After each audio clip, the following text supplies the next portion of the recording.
तुम जानते हो, दुनिया में सबसे ज्यादा अकेलापन किसे होता है? उसे नहीं जो स्वार्थी है, उसे नहीं जो किसी की परवाह नहीं करता, उसे नहीं जो अपने में मस्त रहता है। सबसे ज्यादा अकेलापन होता है उस इंसान को जो सबकी फिक्र करता है, जो रात को सोते वक्त भी दूसरों के बारे में सोचता है, जो अपना खाना छोड़ देता है लेकिन दूसरों की थाली भरता है, जो अपनी जरूरतें दबा लेता है ताकि सामने वाले को तकलीफ न हो। यही इंसान सबसे ज्यादा अकेला मरता है। और ये सुनकर तुम्हें अजीब लग रहा होगा। तुम सोच रहे होगे, ये क्या बात हुई? जो दूसरों के लिए जीता है वो अकेला? हाँ, बिल्कुल वही। क्योंकि जब तुम अपने आप को मिटाकर दूसरों के लिए जीते हो तो दुनिया तुम्हें इंसान नहीं, एक साधन समझने लगती है। और साधनों की कद्र नहीं होती, उनका उपयोग होता है। रुको, जरा अपने भीतर झांको। क्या तुमने कभी किसी के लिए कुछ किया और वो इंसान बाद में तुम्हारी जिंदगी से गायब हो गया? क्या तुमने कभी रात को रोया जबकि दिन में तुम सबके लिए मुस्कुरा रहे थे? क्या तुमने कभी अपनी जरूरत किसी को बताई और उसने ध्यान नहीं दिया जबकि तुम उसकी हर जरूरत पर दौड़े चले जाते थे? अगर इनमें से एक भी जवाब हाँ है तो यह प्रवचन तुम्हारे लिए है। बैठो, सुनो, और शायद आज कुछ बदल जाए। एक आदमी था, बहुत अच्छा इंसान था, इतना अच्छा कि लोग उसे भगवान जैसा कहते थे। उसके पड़ोसी को जरूरत होती तो वो दौड़ता था, उसके दोस्त को तकलीफ होती तो वो जागता था, उसके परिवार में कोई रोता तो वो अपने आंसू पीकर उन्हें चुप कराता था। साल बीतते गए, उसने अपनी नौकरी छोड़ी इसलिए कि भाई को जरूरत थी, उसने अपनी शादी टाली इसलिए कि माँ की तबीयत ठीक नहीं थी, उसने अपने सपने दराज में बंद कर दिए इसलिए कि परिवार पहले। और एक दिन जब वो बीमार पड़ा, बुखार में तपता हुआ, अकेले कमरे में लेटा था तो उसके पास कोई नहीं आया। जिनके लिए उसने सब कुछ किया वो सब अपनी जिंदगी में व्यस्त थे। उस रात उसने खिड़की से आसमान देखा और उसने खुद से पूछा, मैंने इतना दिया तो यह अकेलापन क्यों? यह सवाल, यही सवाल आज हम समझने आए हैं। देखो, इंसान की एक बहुत पुरानी भूल है। वो सोचता है अगर मैं दूसरों के लिए जीऊंगा तो दूसरे मेरे लिए जिएंगे। ये गणित सुनने में बहुत सुंदर लगता है, लेकिन जिंदगी गणित से नहीं चलती। जिंदगी में एक बहुत गहरा सत्य है जो इंसान खुद को नहीं जानता, खुद से प्रेम नहीं करता, खुद की सुनता नहीं, वो दूसरों को भी कभी सच में प्रेम नहीं दे सकता। वो जो देता है वो प्रेम नहीं है, वो एक भय है, वो एक लालसा है, अगर मैं दूंगा तो मुझे मिलेगा, और जब नहीं मिलता तो वो इंसान टूट जाता है। तुम सोचते हो तुम बड़े त्यागी हो, तुम सोचते हो तुम बड़े दयालु हो, लेकिन एक पल रुककर खुद से पूछो, क्या तुम्हारा यह देना बिना किसी अपेक्षा के है? बिल्कुल शून्य अपेक्षा। अगर सामने वाला कभी तुम्हारे लिए कुछ न करे, कभी नहीं, तो क्या तुम फिर भी उतने ही प्रसन्न रहोगे? ज्यादातर लोगों का जवाब होगा नहीं, और यह जवाब बता देता है कि यह देना प्रेम नहीं था, यह एक सौदा था, एक अनकहा सौदा, जिसमें एक पक्ष ने नियम जाने बिना खेल शुरू कर दिया। रामायण में एक बहुत गहरी बात है। भरत जब राम के पास वन में जाते हैं और कहते हैं, भैया आप चलिए, आप राजा हैं, तो राम मना कर देते हैं। राम अपने पिता का वचन निभाते हैं, लेकिन गौर से देखो, राम ने वन जाने का निर्णय किसी के दबाव में नहीं लिया। उन्होंने अपने भीतर से यह निर्णय लिया, और इसीलिए वन में भी उनके चेहरे पर शांति थी। उन्होंने त्याग किया, लेकिन वो टूटे नहीं। और जो लोग दूसरों के दबाव में, दूसरों की खुशी के लिए अपने आप को मिटाते हैं, वो वन में नहीं जाते, लेकिन भीतर से हर रोज थोड़ा थोड़ा मरते हैं। अब मैं तुमसे एक बहुत असुविधाजनक सवाल पूछता हूं, तुम इतना क्यों देते हो? रुको, जल्दी मत जवाब दो, सोचो। क्या इसलिए क्योंकि तुम्हें डर है कि अगर नहीं दोगे तो लोग तुम्हें छोड़ देंगे? क्या इसलिए क्योंकि बचपन से सिखाया गया पहले दूसरों को? क्या इसलिए क्योंकि तुम्हें लगता है कि खुद के लिए सोचना स्वार्थ है? क्या इसलिए क्योंकि दूसरों की खुशी में तुम अपना दर्द भूल जाते हो? ये आखिरी बात बहुत महत्वपूर्ण है। बहुत से लोग दूसरों की सेवा इसलिए करते हैं क्योंकि खुद से मिलने में डर लगता है। जब तक दूसरों के काम में व्यस्त हो, तब तक खुद की खाली जिंदगी नहीं दिखती। यह सेवा नहीं है, यह पलायन है, और यह पलायन बहुत खतरनाक है, क्योंकि इसमें तुम समझते हो कि तुम महान काम कर रहे हो, जबकि असल में तुम खुद से भाग रहे हो। एक बार एक संत के पास एक स्त्री आई। वो बहुत रोई। उसने कहा, मैंने अपने पति के लिए सब कुछ किया, अपने बच्चों के लिए सब कुछ किया, अपनी जिंदगी में कभी खुद के लिए कुछ नहीं सोचा, फिर भी मुझे कोई प्यार नहीं करता। संत ने कहा, एक सवाल पूछूं? स्त्री ने कहा, पूछिए। संत ने कहा, क्या तुम खुद से प्यार करती हो? स्त्री चुप हो गई। संत ने फिर कहा, जिस बर्तन में पानी ही नहीं, वो दूसरों की प्यास कैसे बुझाएगा? तुम दशकों से खाली बर्तन लेकर घूम रही हो और हर किसी को देने की कोशिश करती रही, और हर बार वो खाली बर्तन देखकर निराश हुए। उन्होंने तुम्हें छोड़ा नहीं, वो उस खालीपन से भागे जो तुम अपने साथ लेकर चलती थी। ये सुनकर वो स्त्री और जोर से रोई, और वो रोना मुक्ति का रोना था। समझो इस बात को, जब तुम खाली हो भीतर से और तुम दूसरों को भरने की कोशिश करते हो, तो तुम देते नहीं, तुम मांगते हो। तुम मांगते हो कि देखो मैंने कितना दिया, अब तुम मुझे भरो। और यह मांग अनकही होती है, इसलिए दूसरा इंसान समझ नहीं पाता। उसे बस एक भारीपन महसूस होता है और वो धीरे धीरे दूर होता जाता है और तुम अकेले रह जाते हो। यह संसार की एक अजीब विडंबना है। जो खुद को प्रेम करते हैं उनके पास लोग आते हैं, जो खुद को नहीं प्रेम करते वो लोगों को दौड़ दौड़ कर बुलाते हैं और लोग भागते हैं। क्यों? क्योंकि जो इंसान खुद से प्रेम करता है उसके पास एक ऊर्जा होती है, एक प्रकाश होता है, उसके पास बैठने से अच्छा लगता है। वो देता है बिना हिसाब के, क्योंकि उसके पास देने के लिए कुछ है। और जो खुद को नहीं प्रेम करता उसके पास एक खिंचाव होता है, एक जरूरत होती है, और लोग उस जरूरत से घबराते हैं। वो कहते नहीं लेकिन महसूस करते हैं। अब बात करते हैं बचपन की। ये जो आदत है खुद से ज्यादा दूसरों की फिक्र करने की, ये कहां से आई? ज्यादातर लोगों में ये बचपन से आती है। जब बच्चे को सिखाया जाता है, पहले बड़ों को दो, तुम छोटे हो, तुम बाद में खाओ, अपनी जिद मत करो, देखो तुम्हारी वजह से सब परेशान हैं। यह बातें बच्चे के भीतर एक संदेश छोड़ती हैं, मेरी जरूरतें महत्वपूर्ण नहीं है, मैं तभी प्यारा हूं जब मैं दूसरों के लिए कुछ करूं, मेरी खुशी से ज्यादा दूसरों की खुशी मायने रखती है। और यह बच्चा बड़ा होता है, लेकिन यह संदेश उसके साथ रहता है और वो पूरी जिंदगी इसी तरह जीता है, दूसरों को खुश करने की कोशिश में, दूसरों की स्वीकृति मांगने में, दूसरों की नजर में अच्छा बनने में। और हर बार जब कोई उसे नहीं देखता, हर बार जब कोई उसकी तकलीफ को नजरअंदाज करता है, वो बच्चा जो उसके भीतर है वो फिर रोने लगता है। एक पल के लिए आंखें बंद करो, सोचो, तुम्हारे भीतर एक बच्चा है। वो बच्चा कब से प्रतीक्षा में है? वो कितने सालों से इंतजार कर रहा है कि कोई आएगा और कहेगा, हाँ तुम भी महत्वपूर्ण हो, तुम्हारी जरूरतें भी मायने रखती हैं, तुम्हारी खुशी भी जरूरी है। और वो कोई कभी नहीं आया, क्योंकि वो कोई तुम हो और तुम बाहर दौड़ रहे थे। गीता में श्री कृष्ण ने अर्जुन से कहा था, आत्मा ही आत्मा का मित्र है और आत्मा ही आत्मा का शत्रु है। यह वाक्य बहुत गहरा है। इसका मतलब यह नहीं कि दूसरों से संबंध मत रखो। इसका मतलब यह है कि अगर तुम खुद के मित्र नहीं बने तो कोई बाहरी इंसान तुम्हारा मित्र नहीं बन सकता, क्योंकि जो तुम अपने लिए नहीं देते वो तुम दूसरों से मांगते हो, और यह मांग रिश्तों को तोड़ती है। अब एक और कहानी सुनो। एक बगीचे में एक पेड़ था, बहुत उदार। जो भी आता उसे फल देता, छाया देता, लकड़ी देता। एक दिन एक बच्चा आया, उसने शाखाएं तोड़ी, पेड़ ने नहीं रोका। एक आदमी आया, उसने तना काटा, पेड़ ने नहीं रोका। एक बूढ़ा आया, उसने जड़ें खो दी और पेड़ खत्म हो गया। अब उस बगीचे में न फल है, न छाया, न लकड़ी। जिन्होंने लिया वो भी चले गए, क्योंकि अब लेने के लिए कुछ बचा नहीं। यह कहानी तुम्हारी हो सकती है। यह कहानी बहुत लोगों की है। देना बुरा नहीं है, देना बहुत सुंदर है, लेकिन देने की भी एक सीमा होती है, और वो सीमा तुम्हारा अपना अस्तित्व है। जिस दिन देना तुम्हें मिटाने लगे, उस दिन देना देना नहीं रहता, वो आत्मघात बन जाता है।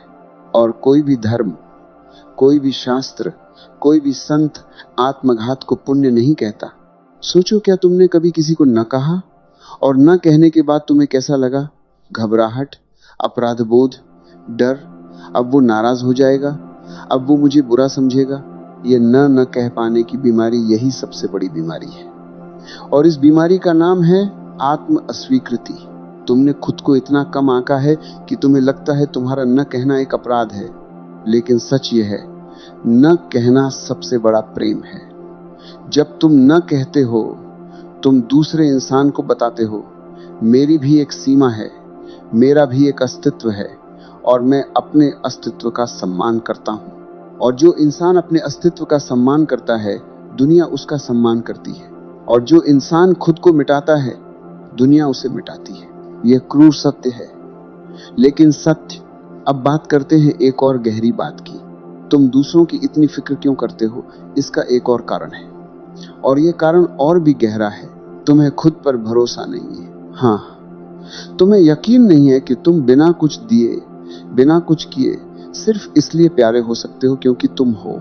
तुम्हें लगता है अगर मैं उपयोगी नहीं रहा तो लोग मुझे क्यों रखेंगे, और इस डर से तुम हर वक्त देते रहते हो, करते रहते हो, दौड़ते रहते हो। लेकिन एक पल सोचो, क्या तुम किसी बच्चे से कहोगे, जब तक तुम कुछ करोगे नहीं तब तक मैं तुम्हें प्यार नहीं करूंगा? नहीं, कभी नहीं। क्योंकि बच्चे का अस्तित्व ही उसका प्यार पाने का कारण है। तो तुम खुद के साथ ये क्यों करते हो? तुम भी उसी परमात्मा की संतान हो। तुम्हारा अस्तित्व ही तुम्हारा मूल्य है। तुम्हें साबित नहीं करना है कि तुम प्यार पाने के लायक हो, तुम पहले से लायक हो। लेकिन यह सुनने के लिए तुम्हें भीतर जाना होगा, बाहर की दौड़ रोकनी होगी। एक बात और, तुम जानते हो, जो लोग हमेशा दूसरों की फिक्र करते हैं उनमें एक बहुत गहरी आदत होती है। वो हर रिश्ते में खुद को जरूरी बनाने की कोशिश करते हैं। इसलिए नहीं कि वो चालाक हैं, बल्कि इसलिए क्योंकि उनके भीतर एक टूटा हुआ हिस्सा है जो डरता है अगर मैं जरूरी नहीं रहा तो लोग चले जाएंगे। और इस डर में वो इतना करते हैं, इतना करते हैं, इतना करते हैं कि एक दिन वो खुद टूट जाते हैं। और जब वो टूटते हैं, जब वो बीमार पड़ते हैं, जब वो कमजोर होते हैं, जब उन्हें मदद की जरूरत होती है, तो अचानक वो पाते हैं कि जिनके लिए उन्होंने सब किया वो अब कहीं नहीं है। क्योंकि उन लोगों को एक उपयोगी इंसान चाहिए था, एक वास्तविक इंसान नहीं। और ये दुख, ये सबसे गहरा दुख है। लेकिन इस दुख में भी एक संदेश है। ये दुख तुम्हें बता रहा है, अब बदलो। महाभारत में कर्ण की कहानी सोचो। कर्ण जिसने जीवन भर दिया, हर किसी को दिया, उसके द्वार से कोई खाली नहीं गया। लेकिन कर्ण अंत में अकेला था, युद्ध में अकेला लड़ा, मरा तो भी अकेले। कर्ण की त्रासदी यह नहीं थी कि उसने दिया, त्रासदी यह थी कि उसने गलत लोगों को दिया। उसने दुर्योधन को, जो उसका उपयोग कर रहा था, अपना सब कुछ दे दिया, और जो सच में उसके थे उनसे दूर रहा। देने में विवेक चाहिए। हर इंसान को देना नहीं होता, हर रिश्ते में खुद को झोंकना नहीं होता। जो तुम्हारी कद्र नहीं करता, जो तुम्हें देखता नहीं, जो तुम्हारे बिना जी सकता है, बिना एक पल सोचे उसके लिए खुद को मिटाना, यह त्याग नहीं, यह मूर्खता है। कहते हैं ना, जिसको पड़ी है तुम्हारी वो आएगा, जिसको नहीं पड़ी उसे दौड़ कर बुलाना बंद करो। अब एक बहुत महत्वपूर्ण बात, खुद से प्रेम करने का मतलब यह नहीं कि तुम स्वार्थी बन जाओ। खुद से प्रेम करने का मतलब यह नहीं कि तुम किसी की मदद न करो। खुद से प्रेम करने का मतलब यह है कि तुम पहले अपने भीतर इतना भर जाओ, प्रेम से, शांति से, ऊर्जा से, कि जब तुम दूसरों को दो तो देना स्वाभाविक हो, बोझ न हो। जैसे एक दीपक पहले खुद जलता है तब रोशनी देता है। अगर दीपक खुद जले नहीं और रोशनी देने की कोशिश करे तो क्या होगा? अंधेरा ही रहेगा। तुम पहले खुद जलो, तब रोशनी दो। और ये जलना, ये आत्मज्ञान है, ये खुद से परिचय है, ये उस भीतरी आवाज को सुनना है जो वर्षों से चुप कराई गई है। अब मैं तुमसे एक काम करने को कहता हूं। आज रात जब सब सो जाएं तब अकेले बैठो, बिल्कुल शांत, और खुद से पूछो, मुझे क्या चाहिए? मेरे मन को क्या सुकून देता है? मेरी जिंदगी में क्या है जो सच में मेरा है? और जो जवाब आए उसे सुनो, उसे दबाओ मत। वो आवाज तुम्हारी आत्मा की आवाज है, और उस आवाज को सुनना यही सबसे बड़ा धर्म है। एक और कहानी।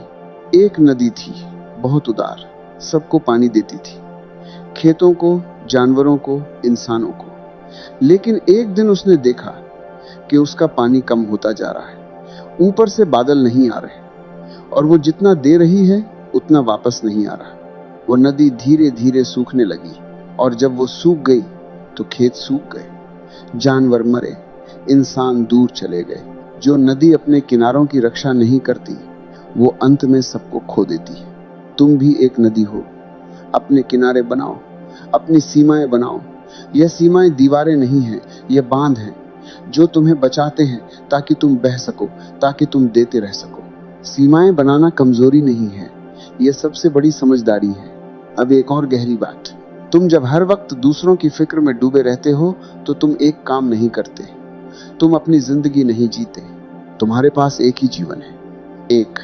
ये जीवन दोबारा नहीं मिलेगा, और इस एक जीवन में तुम इतने व्यस्त हो दूसरों की चिंता में कि तुम्हारे अपने सपने धूल में दबे हैं। तुमने क्या सोचा था छोटे में, क्या बनना था, क्या करना था, वो सपना कहाँ गया? किसी ने बोला ये बेकार है, किसी ने बोला पहले परिवार, किसी ने बोला ये नहीं होगा, और तुमने वो सपना दराज में बंद कर दिया। और अब तुम जिंदगी जी रहे हो, लेकिन वो जिंदगी तुम्हारी नहीं है, वो किसी और की उम्मीदों की जिंदगी है। क्या तुम्हें पता है, जो इंसान अपनी जिंदगी नहीं जीता, वो हमेशा दूसरों की जिंदगी में दखल देता है। हाँ, ये बहुत गहरी बात है। जो अपने भीतर संपूर्ण नहीं है, वो दूसरों को सुधारने में लग जाता है, दूसरों को बचाने में लग जाता है, क्योंकि खुद की खाली जिंदगी से नजर हटानी है। और इस बचाने वाले इंसान से दूसरे लोग थक जाते हैं और वो अकेला रह जाता है। रुको, सोचो, क्या तुम भी कभी कभी यह करते हो? क्या तुम लोगों की समस्याएं उनसे ज्यादा गंभीरता से लेते हो? क्या तुम किसी के लिए इतना सोचते हो कि वो इंसान खुद इतना नहीं सोचता अपने लिए? अगर हाँ, तो यह प्रेम नहीं है, यह एक लत है, दूसरों की समस्याओं में डूबकर खुद को भूलने की लत। और इस लत को छोड़ना होगा। अब बात करते हैं इससे बाहर कैसे निकले। पहली बात, खुद को समय दो। हर रोज कम से कम कुछ समय, जब तुम सिर्फ तुम्हारे हो, जब कोई मांग नहीं, कोई फोन नहीं, कोई जिम्मेदारी नहीं, बस तुम।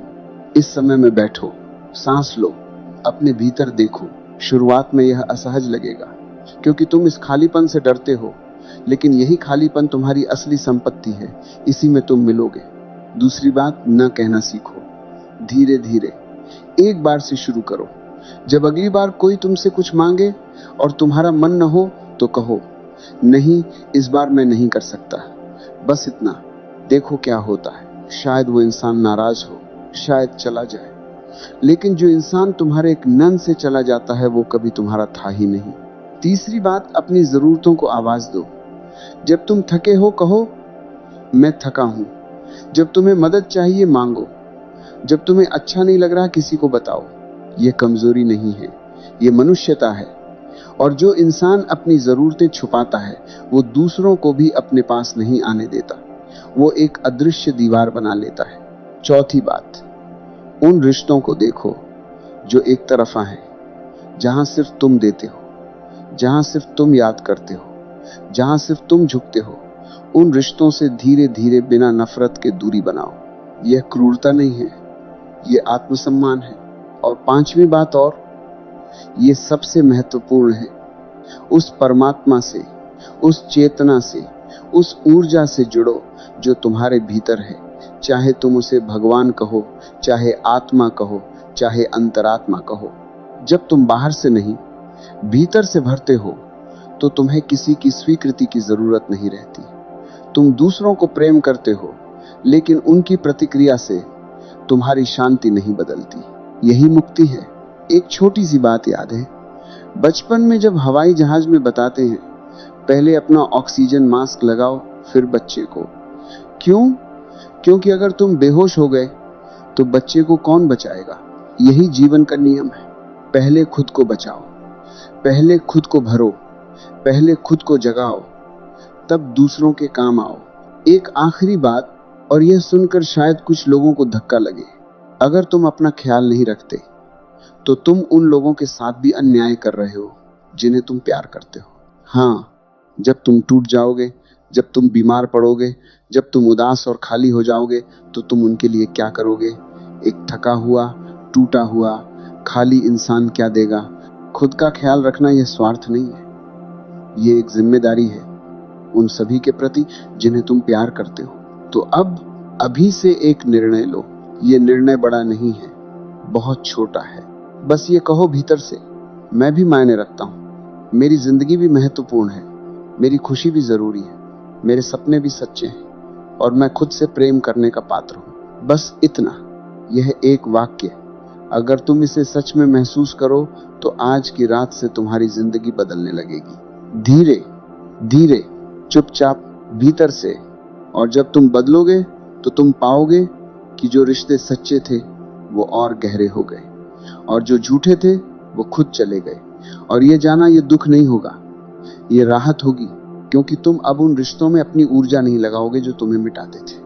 तुम उन रिश्तों में जियोगे जो तुम्हें बनाते, और अकेलापन वो भी बदल जाएगा।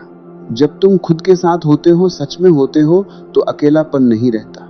उसकी जगह एक गहरी शांति आती है, एक सन्नाटा जो शोर से भरा होता है, एक खालीपन जो पूर्णता से भरा होता है। ये विरोधाभास लगता है, लेकिन जो इसे जी चुके हैं वो जानते हैं। बाहर भीड़ में रहकर भी अकेला होना यह सबसे बड़ा दुख है, और भीतर खुद के साथ होकर एकांत में भी पूर्ण होना यह सबसे बड़ा सुख है। और यह सुख किसी और से नहीं मिलता। यह सुख तुम्हारे भीतर है, हमेशा था। बस तुम बाहर दौड़ते रहे, आज दौड़ना बंद करो, भीतर आओ। वहां उस गहरी शांति में तुम मिलोगे, और जब तुम खुद से मिलोगे तो तुम्हें पता चलेगा कि तुम कभी अकेले थे ही नहीं। परमात्मा तुम्हारे साथ था, हर पल, हर सांस में। बस तुम इतने व्यस्त थे दूसरों की फिक्र में कि उसकी आवाज नहीं सुन पाए। अब सुनो, शांत होकर सुनो, वो आवाज कह रही है, तुम बहुत महत्वपूर्ण हो, तुम बहुत प्यारे हो। तुम्हें साबित नहीं करना, तुम्हें जीतना नहीं है, बस होना है, बस सांस लेना है, बस जीना है अपनी तरह। और यही सच में सबसे बड़ा धर्म है।